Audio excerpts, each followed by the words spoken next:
Do you know why you're watching this right now, at this exact moment in your life? Not by accident, not by algorithm, not because YouTube randomly suggested it while you were scrolling through cooking videos and cat compilations at 2 in the morning when you couldn't sleep. You're here because you passed a test you didn't even know you were taking. A test that most people fail every single day without ever realizing they were being evaluated. And the fact that you're hearing these words right now means something about you has fundamentally changed. Something you can't go back from. Something that has marked you as different from the person you were even 6 months ago. Today, I'm going to show you what that test was and what it means that you passed. But before we begin, if something in those words already resonated, if you felt a recognition you can't quite name, then please subscribe to this channel. Hit that like button. And when we're done here, leave a comment telling me when you realized you'd stopped asking for signs. When you passed your test. Because your words might be exactly what someone else needs to read tomorrow to know they're not alone in this strange, quiet evolution. Now let's begin. You've been on this journey for so long. Years, maybe. You can probably count them if you think back to when it started. Maybe it was a breakup that shattered you so completely you had no choice but to rebuild from scratch. Maybe it was losing a job you thought defined you. Sitting in your apartment in Chicago or Denver or wherever you call home, wondering who you even are without that title on your business card. Maybe it was a panic attack in the Target parking lot that made you finally admit you needed help. Or maybe it was quieter than that.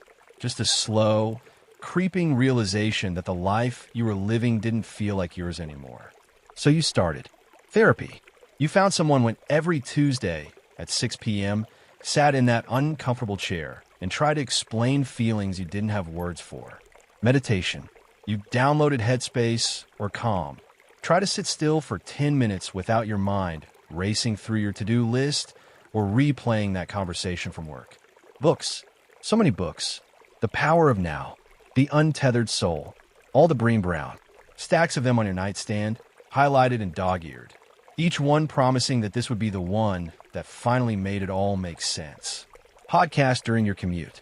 Spiritual teachers on Instagram. Shadow work that made you cry in your car. The whole unglamorous, painful process of actually facing yourself. And for a while, it felt like progress. Real progress. You could feel yourself changing, growing, understanding more. You set boundaries with your family at Thanksgiving dinner and actually stuck to them. You ended that relationship that was slowly killing you, even though everyone said you were perfect together. You learned to be alone on Friday nights without feeling like you were missing out on life.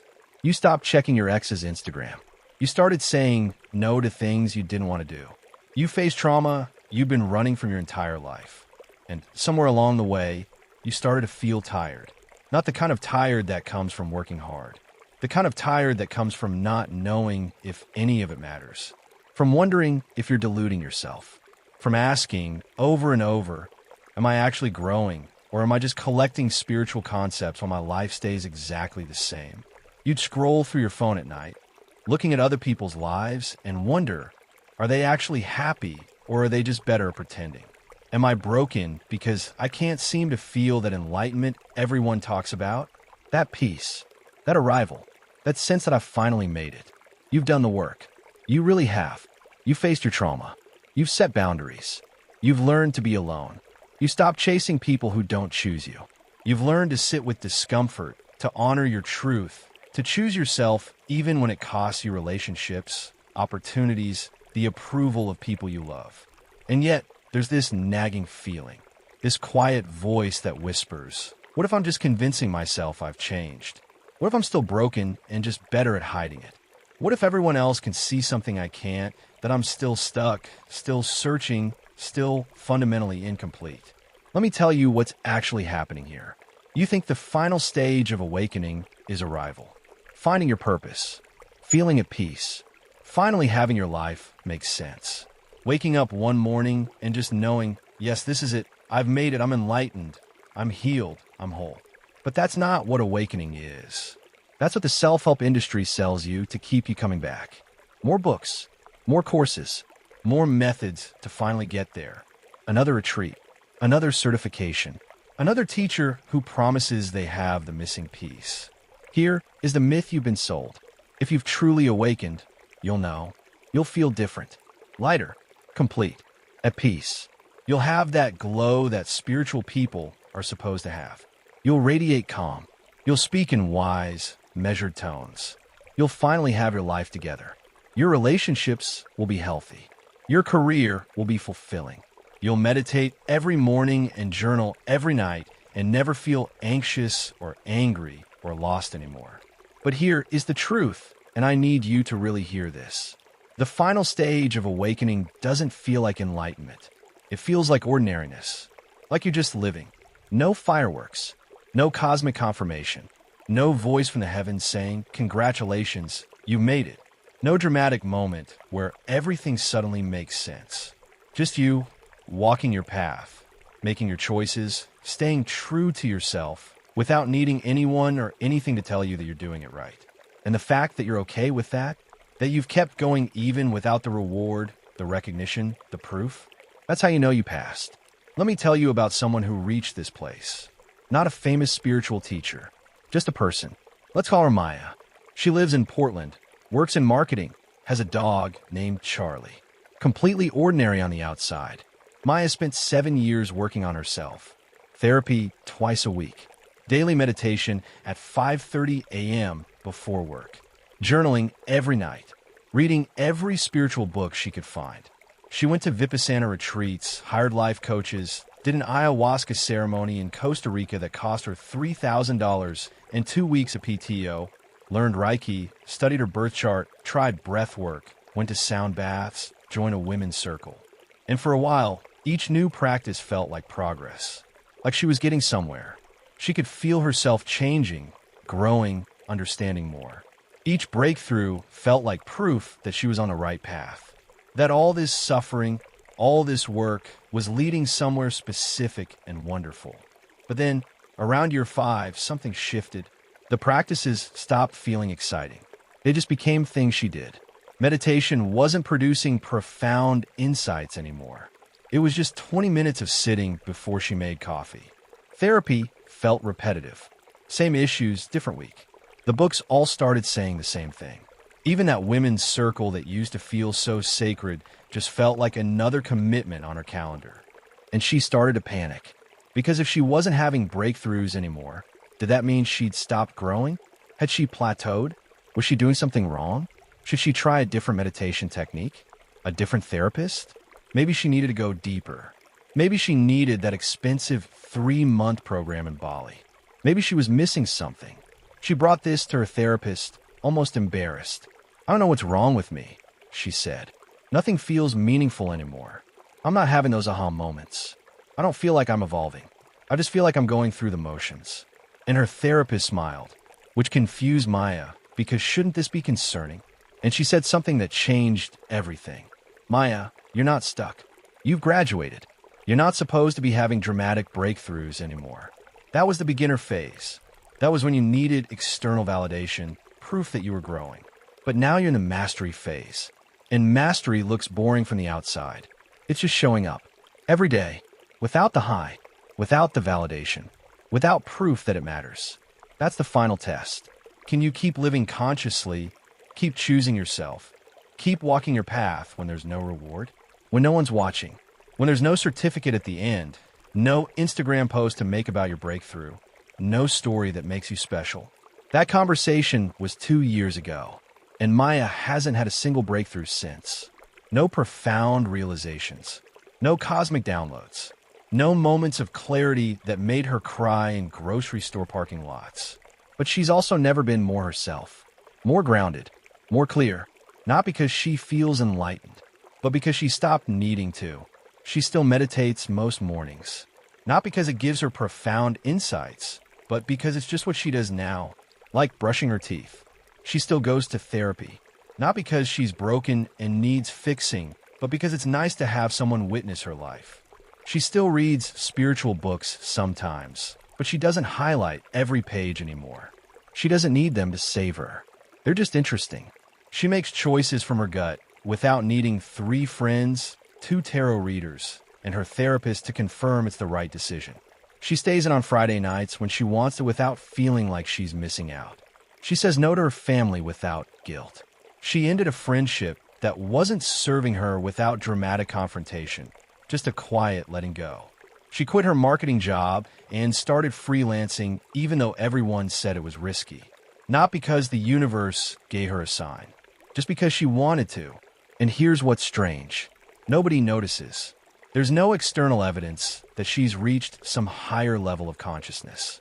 She doesn't glow. She doesn't speak in wise aphorisms. She gets annoyed in traffic. She doom scrolls sometimes. She eats ice cream straight from the container at midnight.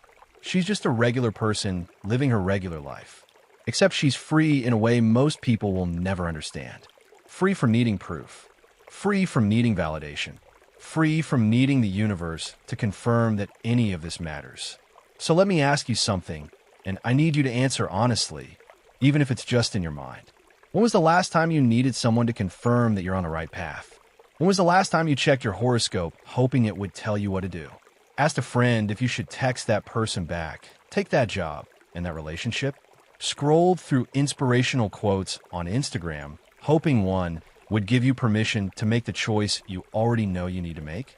Bought another self-help book thinking this one will finally have the answer? Paid for another tarot reading, another astrology chart, another session with a spiritual teacher who promised they could show you your purpose? Because if it's been a while, if you've been making choices from your own internal compass without needing external validation, then you've already passed the test. You just didn't realize it was a test. The test wasn't about achieving something.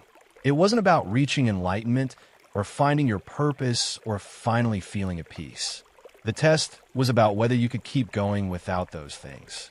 Whether you could walk your path even when it leads through darkness. Whether you could stay true to yourself without external validation, without proof, without the promise of reward. Think about it. Most people live their entire lives seeking confirmation. From their parents that they're good enough. From their partners that they're lovable. From their bosses that they're valuable. From their friends that they're interesting. From social media that they're living correctly. They make decisions based on what other people think. They chase careers their parents approve of. They stay in relationships because being alone feels like failure. They pretend to be interested in things they don't care about because that's what you're supposed to do. But at some point on your journey, something shifted. You stopped asking, not because you stopped caring, but because you realized that no external source could give you what you were looking for. That no horoscope could tell you your purpose. That no therapist could hand you your answers. That no book could save you. That no relationship could complete you. That no achievement could prove your worth. You had to find all of that inside yourself. And so you did, quietly, without fanfare, without anyone noticing. You started making choices that made sense to you even when they didn't make sense to anyone else. You stayed home when you wanted to, even though FOMO whispered that you should be out networking, dating, living your best life. You pursued projects that interested you even though they didn't fit into a clear career path. You set boundaries that made people uncomfortable. You walked away from opportunities that looked good on paper but felt wrong in your gut. You stopped explaining yourself. Stopped justifying. Stopped defending your choices to people who wouldn't understand anyway. And here's what nobody told you. That was the test. Not the dramatic moments. Not the big decisions. But the quiet, everyday choice to trust yourself more than you trust external validation. To walk your path even when no one's cheering you on. To keep showing up even when there's no evidence it's working. To stay true to your values even when it costs you. To be yourself even when it's inconvenient, unmarketable, misunderstood. Most people fail this test, not because they're weak, but because it's the hardest test there is. It requires you to surrender the very thing that keeps most humans going. The belief that their suffering has a purpose. That their growth is leading somewhere specific. That all of this will eventually make sense. That one day they'll arrive and finally feel complete. But you kept going anyway. You stopped asking the universe for signs. You stopped waiting for someone to confirm you're doing it right. You just kept walking, making choices, showing up, being yourself, without the drug of external validation. And that's not resignation. That's not giving up. That's sovereignty. That's spiritual maturity. That's the final stage of awakening that most spiritual teachers won't tell you about because it's not marketable. It's not sexy. It's not something you can sell in a course or put on Instagram. It doesn't come with a certificate or a title or proof that you've made it. It's just living, consciously, fully, ordinarily, without needing the universe to meet you halfway, without needing proof, without needing anyone to witness your growth and tell you you're doing a good job. Just you and your choices and your life, unfolding one ordinary day at a time. So let me leave you with this, and I want you to say it out loud, right now, wherever you are. I do not need proof. I do not need validation. I do not need the universe to confirm that I am on the right path. I am the path. You passed the final test the moment you stopped needing to pass it. The moment you chose yourself without knowing if it would lead anywhere. The moment you kept going without a map, without a guarantee, without anyone watching. That's not faith. That's deeper than faith. That's self-trust. And it's the rarest thing in the world. If this landed in your chest like a key turning in a lock, if you felt recognized, seen, confirmed in something you couldn't quite name until now, then I ask you to do something simple. Leave a comment below. Tell me when you realized you'd stopped asking for signs, when you stopped needing validation, when you passed your final test without even knowing it was happening. Not for me, but for the person who will come here tomorrow, exhausted from searching, wondering if they're broken because they don't feel enlightened, and they'll read your words and realize they passed too. And if you want to continue walking this path together, to explore what consciousness looks like after awakening, after breakthrough, after the spiritual high wears off and all that's left is ordinary, beautiful, sovereign life, then subscribe. Stay. Walk with me. Not because you need guidance, but because sometimes the path is richer when we walk it together.